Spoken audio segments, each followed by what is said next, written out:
A lawsuit has been filed against Coconino County. And a well-known author hits NAU's campus today.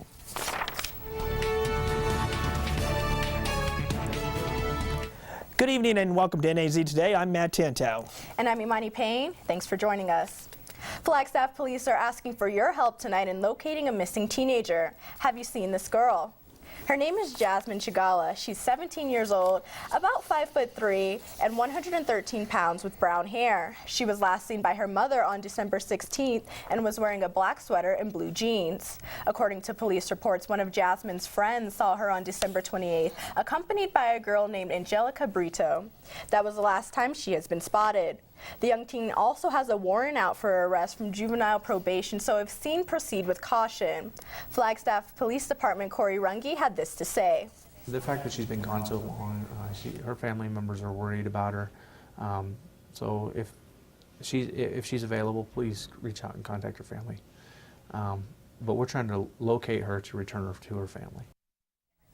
Anyone with information about Jasmine's whereabouts are encouraged to contact Flagstaff Police Department at 928-774-1414. And a Flagstaff woman is seeking a lawsuit against Coconino County after they recently denied her and her wife a state's marriage license. This follows the Supreme Court's decision back in June that granted federal benefits to same-sex couples. Since then, many states have been faced with lawsuits attempting to have states such as Arizona recognize same-sex marriages on the state level. NAZ Today's Mason Agnew spoke with Megan Metz about the lawsuit she filed. Megan Metz is a legally married woman by Washington state law. And it just all felt real. It was just amazing. And as of the landmark Supreme Court ruling back in June, her marriage to Natalie Metz is also offered federal benefits. But in the state of Arizona, same-sex marriage is still not recognized. We're residents of Arizona. We live here, we work here, our life's here, and we want our marriage to be recognized here. And along with Mick Jordal, Ryan Stevens, and another same-sex Flagstaff couple, Megan hopes to do just that. And our argument is that everybody deserves to be treated with equal protection. And in Arizona, same-sex couples who are being denied certain rights, not given an opportunity to be married, even if they want to be married, to the person of their choice, are not being protected, and the federal Constitution says that Arizona must protect them. Megan and Natalie have been together for about 8 years, meeting through mutual friends here in Flagstaff. The couple has no desire to leave Arizona and simply wishes to be granted the rights any other couple would be given.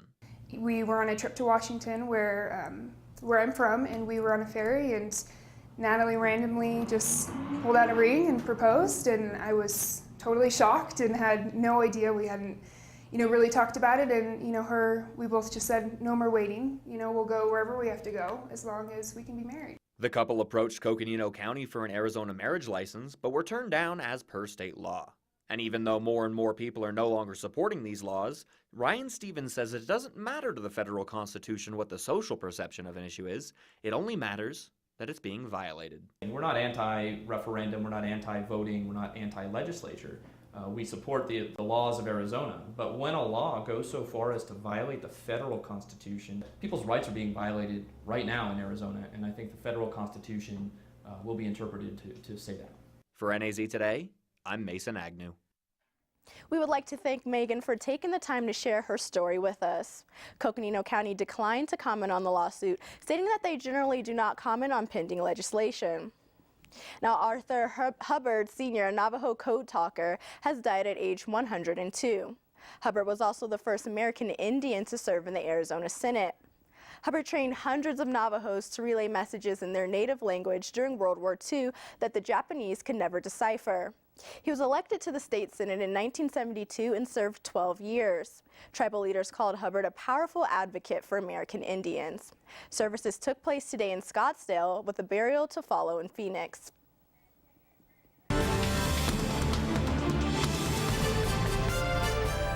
When we come back, we have an update on the U.S. men's snowboarding Olympic team and learn who joined us in the studio today coming up. And Lee Bourne is down in the valley enjoying the warm weather today, so I'm pulling double duty. And not too bad of temperatures up here across the Northland. 53 today was our high in Flagstaff, 67 in Camp Verde, 66 in Sedona, and a warm 78 in Phoenix. The good news is warmer temperatures on the way than this. And by the weekend, we could be hitting the mid-60s. Details coming up in weather.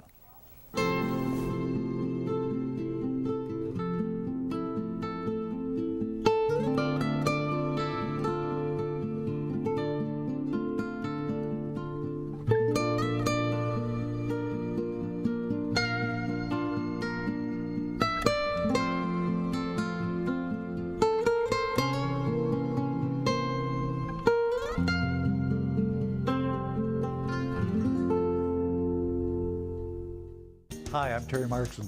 As seasons change, so does the inventory at Terry Markson Chevrolet Cadillac. But before we make room for the 2014 Cadillacs, we've still got a huge selection of brand new 2013s to choose from. Models like the powerful CTS, the ATS voted 2013 Car of the Year, the popular SRX crossover, and Cadillac's crown jewel, the Escalade. You can always count on our same relaxed, no pressure environment.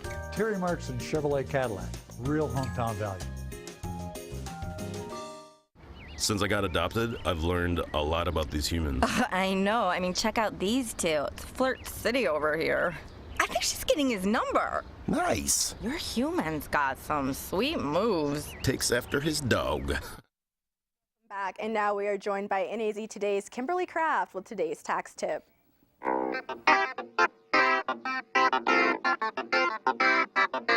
Welcome, Tom. Good to see you. Great to be here.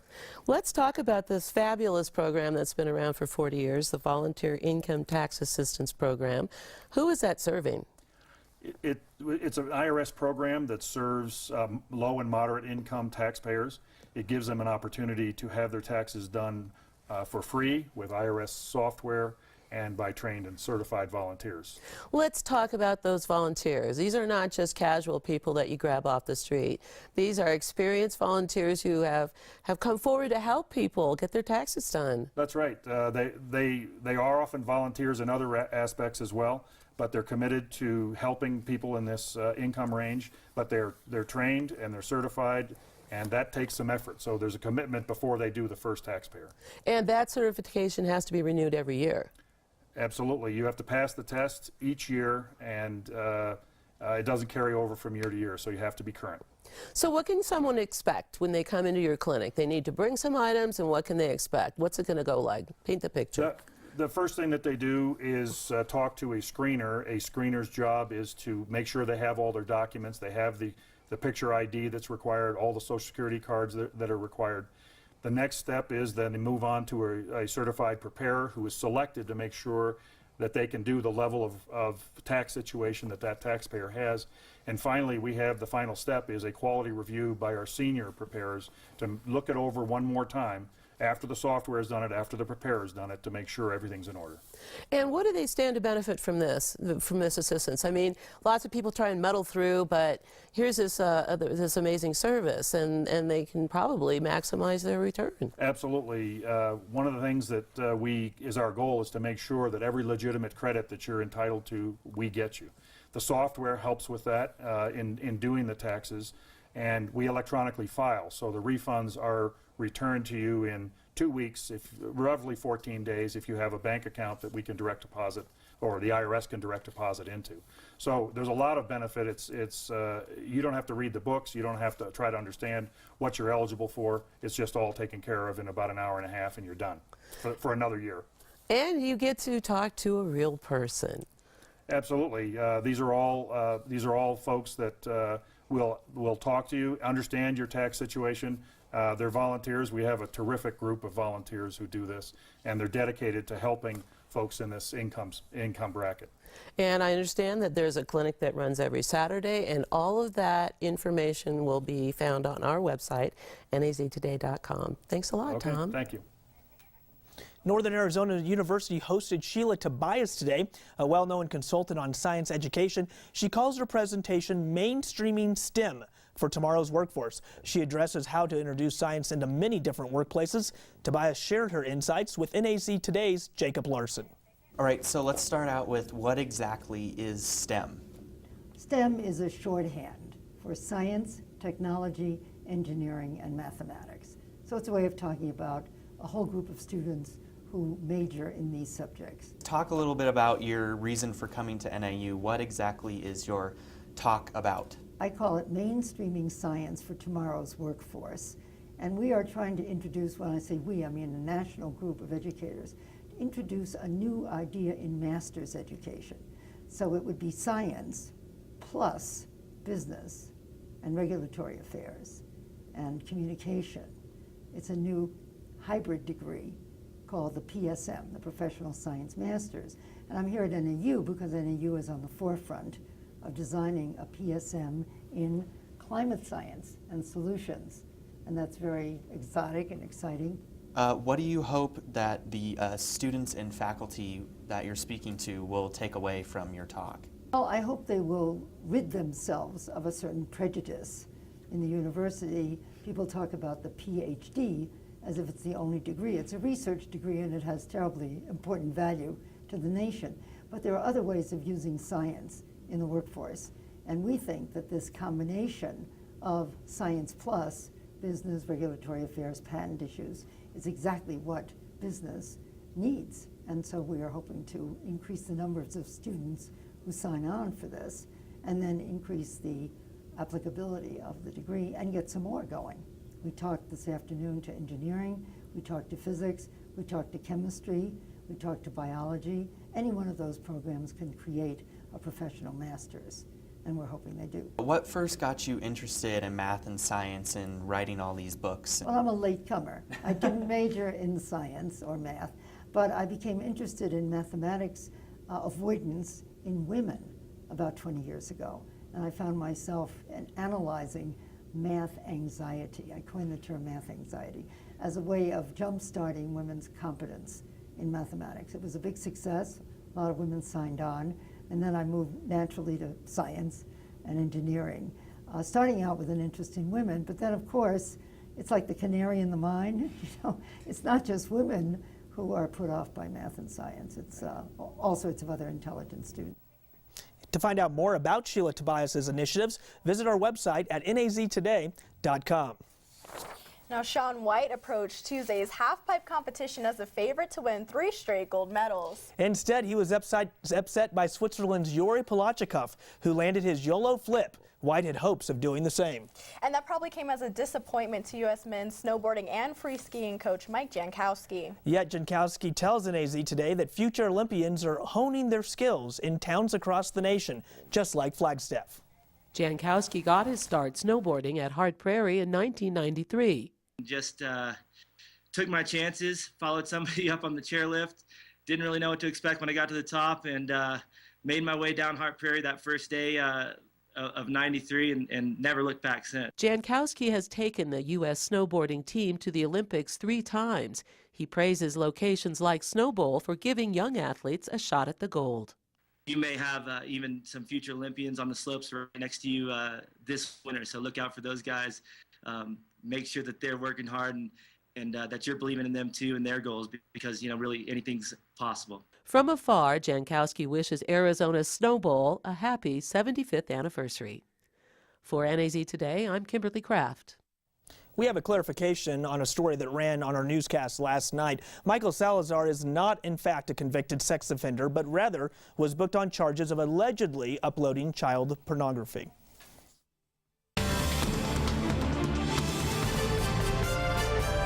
Beautiful day here in Flagstaff with just a few clouds. Meteorologist Matt Tanto will let us know what to expect the rest of the week in the full forecast. And the Division III Ice Jacks regular season is coming to a close. Sports reporter Alex Lucero has the details. Hi, how about Pepsi Next? What's Pepsi Next? It's the latest cola from Pepsi. It's got real cola taste, but 60% less sugar. Real cola taste, 60% less sugar. Yeah, I know. It's unbelievable. But this is the most impressive thing I've ever experienced in my entire life. Oh, definitely.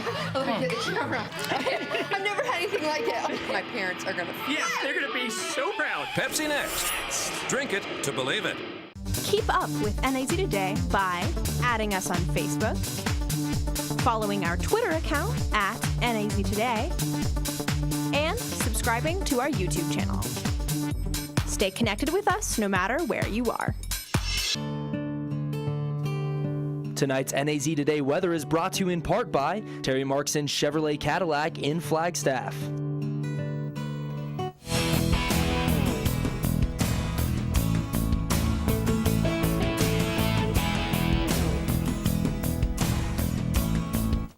I'm meteorologist Matt Tantow in for Lee Bourne. Not a bad day across northern Arizona. As I said earlier, our highs were about 5 or 6 degrees above average, and currently outside still pretty moderate. 48 in Flagstaff as of 6 o'clock, 44 at the Grand Canyon, 47 in Williams, a warm 57 in Prescott, and a downright toasty for mid-February, 74 in Phoenix. Our high today, 52 here in Flagstaff. As you can see, 67 degrees above normal. And flirting, we will be flirting with that record high here in the next few days. We could break a few records as well as we head into the midweek and into the weekend. The bad news with all these warm conditions and sunny conditions across northern Arizona is the lack of precipitation. No precipitation out at the airport, and really for the next week, no precipitation inside. As you can see, warm, dry conditions continue to be across the southwest. All the moisture to our north. That will continue to pump up into Oregon and Washington. As you can see, the jet stream just moving right across the northwest. And then it sort of dips down through the midsection of the country where we've seen some heavy blizzards and very cold air, very cold temperatures as well. And then as that tracks to the south, it picks up some moisture out of the Gulf, and we're starting to see all sorts of mixed precipitation, rain, sleet, and snow, and that is going to actually play out across the eastern seaboard over the next 2 to 3 days. They're going to see through Thursday some ice from Dallas all the way to Atlanta. You're then going to see a mix of ice and snow and sleet, as well as heavy snowfall now up the eastern seaboard along the Carolinas and up into Virginia. We could see even 12 inches plus for the eastern seaboard, which is quite a bit of snow for this section of the country. Not a lot for us, but when we're talking the southeast, 12 inches of snow can cause some major issues with transportation and just generally transportation and other issues across the southeast. But for us, clear skies, sunny and warm continues. Tonight, we'll go clear skies. 26 will be our low, and sunset 6:05. Tomorrow, warming it up a few more degrees up to 57, and sunrise tomorrow morning 7:16 a.m. And then across northern Arizona, you can see our temperatures bump up again. Pretty nice. Sedona now 72 is the forecasted high tomorrow. 65 in Payson, 58 in Show Low, 67 in Prescott, 57 here in Flagstaff, 59 up in Page. Lake Havasu not looking too bad either at 79. And of course, the 180-degree temp on there, Phoenix, and they'll be in the 80s for about 5 to 6 days straight. Maybe even 90 by the weekend. And as you can see for us by the weekend, we could be in the mid-60s. Sunny skies prevail. Temperatures notch up a degree every day. And by Sunday, then when they drop off about 5 degrees, but still 60 is not too bad for February 11th. And if you want warmer, head down Oak Creek Canyon. Sedona will be seeing mid to upper 70s and topping out at 80 degrees come Saturday, and then dropping off to 75 on Sunday. But I'm telling you, the weather is great. I mean, it's really bad because we're not seeing the precipitation out there, but man, who can beat 60s here in Flagstaff in February, 70s in Sedona, and dang near 90 degrees down in Phoenix. So pretty nice. Hot across Arizona, and the Lady Eagles aren't doing too bad either, getting into some sectional playoffs, right? Tournament? Yeah, they're in their sectional round of the tournament right now against Kingman. I have all those details coming up. I was an ordinary guy, but I switched to Suddenlink's new internet, and now I can't stop being awesome, because it's the fastest in town. Downloads, uploads, any kind of load, everything just flows at speeds 13 times faster than phone company DSL. Even when the whole family is online, there's no buffering. With DSL, we were suffering. Yep, anything the phone company can do, I can do faster. Now that I have the next big thing from Suddenlink, now that I have a house full of easy. Here's to the things that can keep us safe.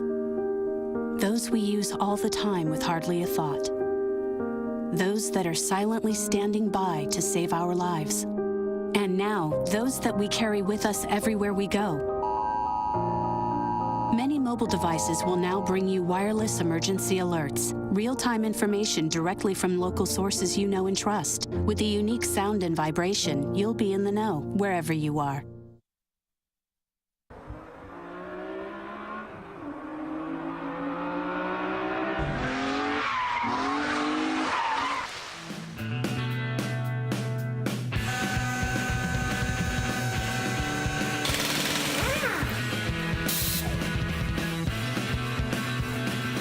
Be sure to tune into NAZ Today every Wednesday at 6 and 10 p.m. for the NAZ Today Car Tip of the Week.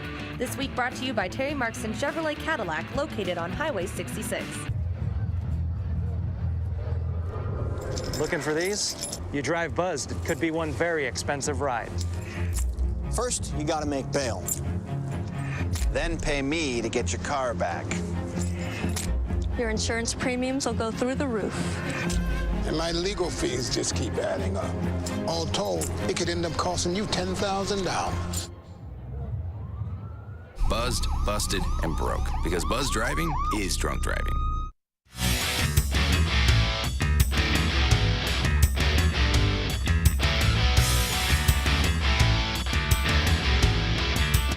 Well, state high school basketball is right around the corner, but before Selection Sunday occurs, the section tournaments need to be played.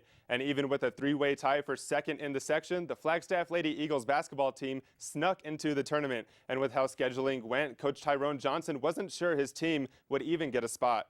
The thing of it is now we're 4-2, Kingman 4-2, Bradshaw 4-2, and even though we beat Bradshaw and then Bradshaw beat Kingman, Kingman beat us, when you go to the tiebreak, I think they go on the division standings, and so we'll be the lowest of the three. So I think we'll be out of that. So our next thing will be state. We should be positioned well enough to where we'll still make state. Well, Coach, you guys got the final spot in the tournament. The Eagles play against the Kingman Bulldogs tonight. In the last meeting between these two teams, the Eagles were blown out 55-28. Right now, the score of this game is tied 36-36 in favor of the third quarter, and as I see the graphic, it says 48-42. Must have just gotten that update. We'll have more on this game tomorrow. And the Flagstaff Boys Eagles have the week off until the section tournament championship Saturday, but they still need to improve on some things. In Friday's win against Coconino, the fourth quarter was full of anger. Connor Estes was ejected, as well as Jacob McLean. After that, there were plenty of fouls called and technicals giving out. Coach James Kirk needs his team to keep their composure and be more mature in these type of situations. Well, you know, they just need to remember that, you know, they're going to be in state, and they got to all be there for each other.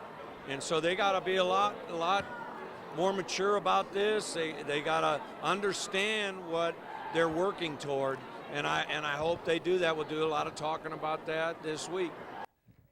The Eagles play Saturday against the winner of Bradshaw Mountain and Prescott. And moving up a level, the NAU women's basketball team had a rare Monday game last night at Southern Utah. The Lumberjacks defeated Southern Utah in their first meeting 82-77, but the Thunderbirds came back striking NAU. Southern Utah earned a statement win on their home court 93-59, holding the hot shooter Amanda Frost to only 11 points. And NAU as a team was 0 for 17 from the three-point line. The Thunderbirds had 5 players in double figures, with Markel Funk leading with 16 points. The Lumberjacks host Portland State Thursday at noon.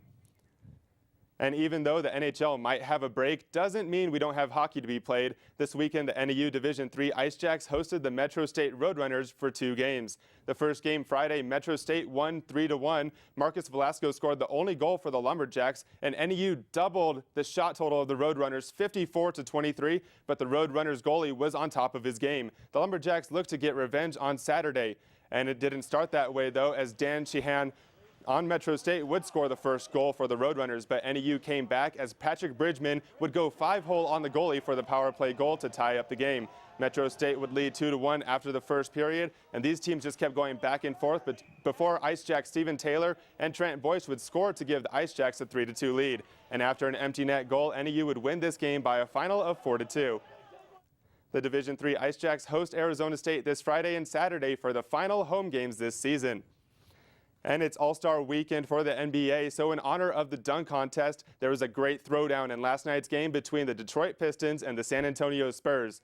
On the fast break, Brandon Jennings is going to get the ball, and he's going to lob it up to Andre Drummond for the big-time slam. The elevation that Drummond had on his jump was unbelievable. The Pistons won 109-100 over the Spurs in John Lawyer's first game as interim head coach.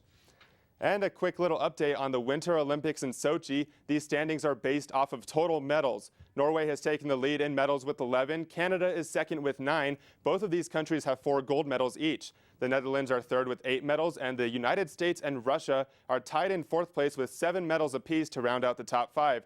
The U.S. have more bronze medals, 4, than gold and silver combined. They have 2 gold and 1 silver. And like you guys were talking about, Shaun White getting upset and coming in 4th place. Yeah. Shocking, yeah. Shocking, but hey, you know what? It's only day 5. We've got plenty of time to go to continue to improve our medal count. And the U.S. is still in top 5. Yes. Most definitely. We'll be right back. Don't look at me. Your hair's a bit frizzy today. Aww. You should pick that up. Every day, kids witness bullying. Poor you. They want to help, but don't know how. Teach your kids how to be more than a bystander. Visit stopbullying.gov.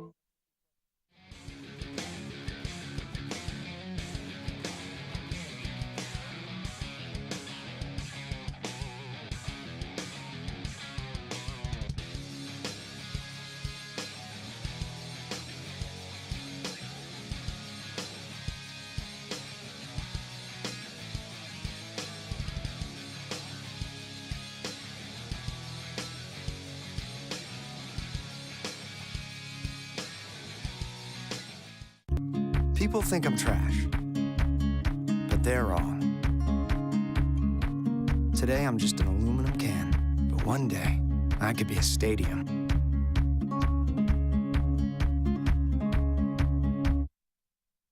I grew up in the housing projects of Cleveland. I didn't even know that life could be any better than it was. Education for me has been a way to get away from the agony of what was normal life. I want to be able to impact the community, not just look back on where I came from, but to reach back to where I came from and pull some people up with me. My name is David, and I am your dividend. Live with a human for a while, and you get to know a few things. Like, I know she does strange tricks for no treats. But the one thing I will never for the life of me know is how she gets so tiny and inside that box. Natalie, how do you get so tiny? It's like a record player, folks. Sunny skies, warmer temperatures continue for us all the way up to 65 on Saturday. Continued sunny skies, a few high clouds there. Continued breezy conditions as well. So a light breeze out of the northwest will stay with us. Down in Sedona, if you need warmer, go down there. You'll see some 70s, upper 70s, even topping out at 80 by the Saturday. Light breeze as well. But all in all, for the next 5 days, pretty nice February weather. Now, a Minnesota college student and hockey player built his very own crushed ice course in his parents' backyard. Cole Meyer sprayed water on this snowy hillside several times a day for 2 weeks until it was just right. Now he's showing off his slick moves on the frozen ramps and slopes. But make no mistake, this track is not for amateurs. Meyer says he was inspired to build the track after seeing the Red Bull crushed ice stunt course in St. Paul. He tried out for the upcoming events there, but Meyer says he hasn't been told yet whether he qualified for the competition later this month. And artists from as far away as the Czech Republic are in Chicago taking part in the 6th annual Snow Day Sculpting competition at the Navy Pier. 27 teams are competing in an event that runs through the weekend. Take a look. These freezing works of art made out of 10-foot blocks of snow. Many of the teams practice all year long for the competition, using sand instead of snow to design their works. Very impressive. Well, thank you all for joining us, and we'll see you. Have a good evening. Good night.